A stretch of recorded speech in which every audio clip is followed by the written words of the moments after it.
Welcome to another week of The Sports Perspective on Buckeye TV. I'm Jordan Elwood. And I am Brad Comer, and we are loaded with topics on this show today, especially the Ohio State game against Northwestern. And Jordan, they nearly lost that game. I can't believe they still came back and won after being down 10 points. Yeah, as a Buckeye in general, or fans across the nation, it was just a nail-biter. But luckily, the win was there. So Ohio State rides the nation's longest winning streak with 18 straight games. But that streak almost came in jeopardy as the then 16th ranked Northwestern Wildcats nearly defeated the Buckeyes in Evanston.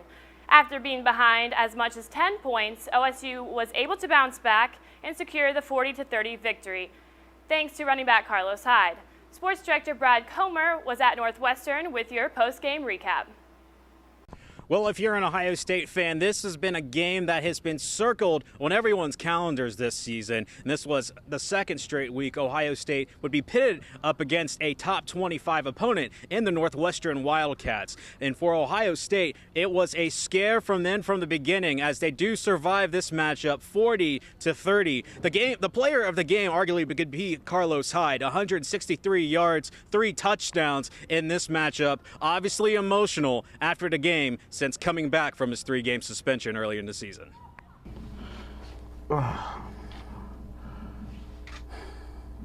That suspension, you know, that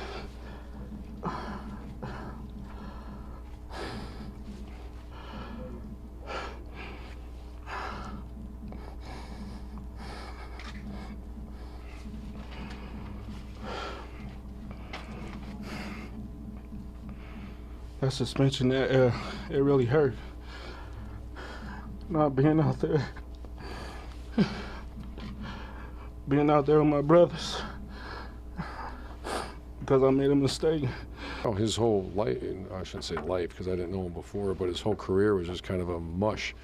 You know, he hasn't done a whole lot for himself or the program, and he's become a very, other than a darn issue that we dealt with. But we all make mistakes, and I hope this is a game changer for him for once, even when he's done playing football. He's a good kid. He's absolutely great player too, and you always can lean on a great back like him, especially in the Big Ten season. So, he's a great guy, man. And I tell him every game, I'm like, remember what we had to go through. Remember the struggles. Remember when we thought that it wasn't gonna be a brighter day for us. I always tell him to use that anger and that passion to run the ball, and he's doing that, and I'm loving it. It's definitely something I've been waiting for. That suspension was hard. That was one of the hardest things I had to go through. But I just kept my faith, and I prayed to God every night that He'd just be there with me, get me through it. And when I get the chance to get back out there, I'm gonna cherish that moment. So when I'm out there, I'm excited and I'm just loving every moment of it. And I'm thankful. Well, next week, Ohio State will enjoy their bye week. It's the first one they have out of 2 this season. They will get well rested for their next opponent, the Iowa Hawkeyes. That is going to be a homecoming game at home at Ohio Stadium. Wrapping up from Evanston, I am Brad Comer for Buckeyes TV Sports. Despite beating a ranked opponent for the second straight week, Ohio State remains in the same spot at number 4 in the AP poll and number 3 in the coaches poll. Michigan is the next highest ranked Big Ten opponent, coming in at 18 in the AP poll and 16 in the coaches, while Northwestern drops to 19 and 18 after the Buckeye loss. Nebraska climbs up a spot to number 24 in the coaches poll, but remains unranked in this week's AP poll. Coming off the road win at Northwestern, 3 Buckeyes were given Big Ten honors. Joey Bosa was named Freshman of the Week with 5 tackles, 2 quarterback sacks, and a fumble recovery, resulting in a touchdown for the big guy. Bradley Roby was recognized as Special Teams Player of the Week for the Buckeyes, with the first points on the board when he blocked the Wildcat punt, which resulted in a touchdown. Carlos Hyde, being co-offensive player of the week, was no surprise right there. He had his big game with a career high of 168 yards. Urban, happy to get the win, says he wants to take one game at a time. The guy sits next to the guy throwing a no-hitter and say, hey, dude, you got a no-hitter going, right? No, I'm not even thinking about that. We're going to go and get ready for the stretch run. Quarterback Braxton Miller knows plenty about being an Offensive Player of the Week in the Big Ten, having already won the award just a week prior against the Wisconsin Badgers. However, his stats versus Northwestern didn't exactly live up to Heisman expectations. Last Saturday in Evanston, Braxton Miller completed 15 passes on 36 attempts for 203 yards and no touchdowns. His lone interception was one of 3 turnovers committed by Miller, which almost led to Kenny Guyton replacing him in the third quarter. Despite his struggles, Urban Meyer decided to keep Miller in the game and felt like it was the right decision. It happened to me a couple times. It happened to you a couple times in your career. So, I know how to fix minor mistakes and just come back adversity and just shake it off and just come back stronger. We're going to correct that over the week. Absolutely. I saw that during the course of the game.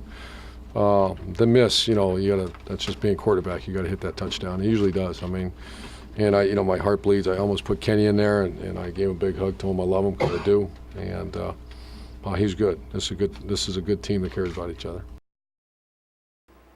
Ohio State fans tend to make our Buckeyes feel at home on the road. Asia Gore traveled to Evanston to get the story. The fact that we came like hundreds of miles here says some stuff. About 375 miles worth of stuff, a nearly 6-hour drive from Columbus to Evanston, Illinois. But Buckeye fans made the journey, and it wasn't just a few of them. We went to a parking lot on campus, and it was like probably 90% Ohio State fans there, so it's pretty cool. In fact, Ohio State fans accounted for more than half of Northwestern's Ryan Field, which holds just over 47,000 people. And while many fans showed their spirit in the stands, win the game! Let's go Bucks! Others continue it at home. I'm a Buckeye fan.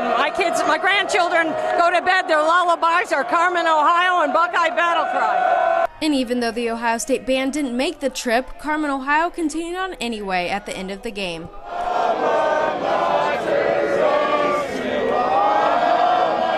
This win against the Wildcats makes for a perfect record for the Buckeyes, who can look forward to a bye week. For Buckeye TV, I'm Asia Gore. Coming up next, we'll hear how Ohio State feels about their bye week coming up. And men's hockey started off the season with a fresh start in their exhibition game against Toronto. We'll have that story and more coming up next.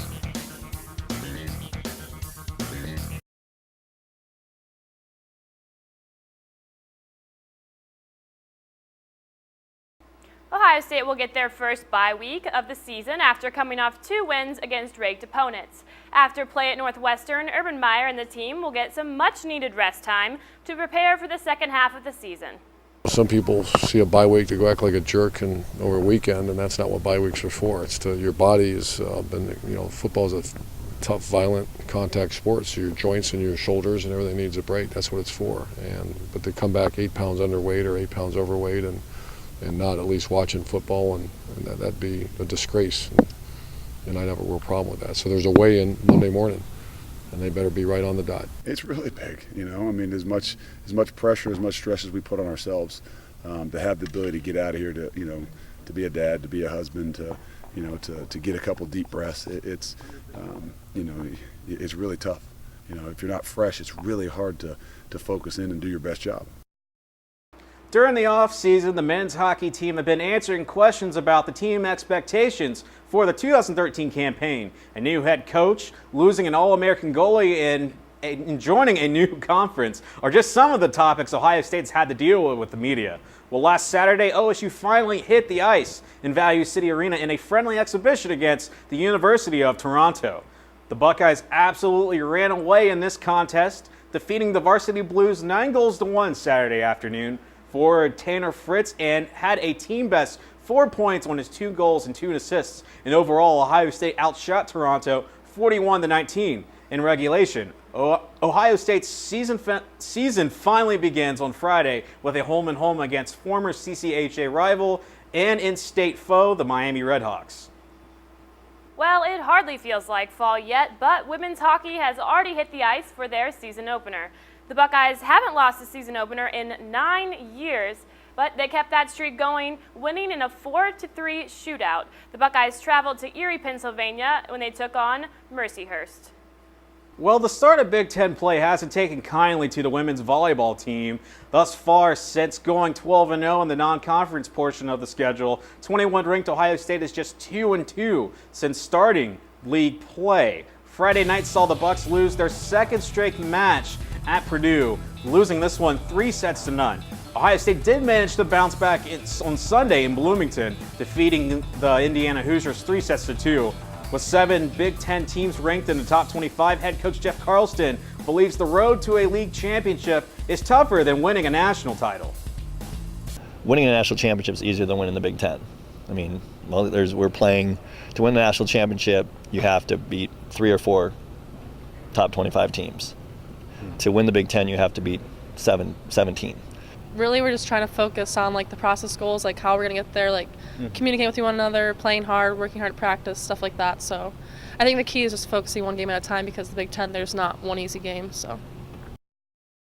The women's soccer team continues Big Ten play, this week falling to Wisconsin 1-0 in overtime. The Badgers held a 16-12 lead in shots, but the Buckeyes led 6-5 in shots on goal.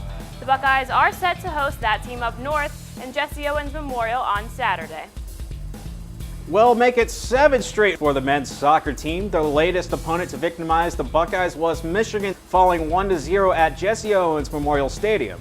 The latest loss brings Ohio State to 2-6-3 on the season and will play the Spartans again this Sunday in East Lansing. And we can't go without the show without mentioning the field hockey team. They actually got a win 2-1 against Ohio University. It's great to see them start bouncing back after going on a tough streak. It is, and especially a nice little Ohio rivalry there. It's always good to win one. Yeah, Ohio State OU, always, a friendly battle, whether it's on the field or it's on the hardwood. They actually do play in men's basketball this season too, so we'll see a lot of the Ohio University Bobcats in a lot of athletic events. Absolutely. So that's going to wrap it up for today's episode of The Sports Perspective. Make sure you watch past episodes on thelantern.com/BuckeyeTV and follow our Twitter page, twitter.com/BuckeyeTV for updates on news and sports. I'm Brad Kilmer. And I'm Jordan Noah. Thanks for joining us.